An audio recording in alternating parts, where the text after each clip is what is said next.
ఎవరు తప్పు కాదు. ఇప్పుడు భార్య భర్తలు విడిపోతున్నారంటే భార్య తప్పు కాదు, భర్త తప్పు కాదు. చాలామంది ఏమనుకుంటారంటే అమ్మాయికి ఈగో ఉన్నది, అబ్బాయికి ఈగో ఉన్నది. ఆ ఈగోలు వీగోలు పక్కన పెట్టేసేయండి. జస్ట్ ఆ వాస్తు బ్యాలెన్స్ చేయండి. వాళ్ళిద్దరు ఈగోలు పోతాయి, ప్రేమలు పుట్టుకొస్తాయి. ఎవ్వరు చెడ్డలు కాదు.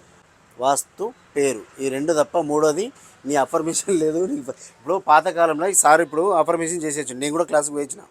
వాటర్ అఫర్మేషన్, పిల్లో అఫర్మేషన్, 555, 369 ఇవన్నీ మన దేశమే. ఇప్పుడు మంత్రాలు ఇస్తుంటే కదా నీళ్ళు పట్టుకొని, ఇప్పుడు దానికి కొత్త పేరు పెట్టారు వాటర్ అఫర్మేషన్ అని. అది మన పద్ధతే కదా.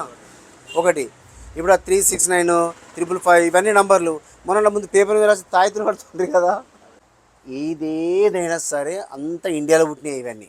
బయట పోయి మళ్ళీ తిరిగి పేర్లు మార్చుకొని వచ్చినాయి తప్ప అఫర్మేషన్ ఏంది? మన దగ్గర మెడిటేషన్ ధ్యానం చేయరా?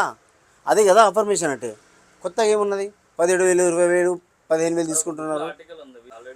మన దగ్గర ఉన్నది ఇండియాదే సబ్జెక్ట్ అంతా. మన ఇండియానే బేసిక్ ప్రపంచానికి. మీరు ఇక్కడ కూర్చున్నారు సార్, మీరు ఇక్కడ కూర్చుంటే ఇది ఉత్తరం అవుతుంది. ఉత్తరం బరువు ఉండద్దు అంటారు కదా, తూర్పుకు బరువు ఉండద్దు అంటారు కదా, ఈశాన్యం బరువు ఉండద్దు అంటారు కదా. మరి ఇది బరువు పెట్టుకున్నారు మీరు ఇక్కడ. ఉత్తరం అంటే బ్లూ, మీరు ఇక్కడ రెడ్ వేసారు. ఇలా బేసిక్ నాలెడ్జ్ లేదు.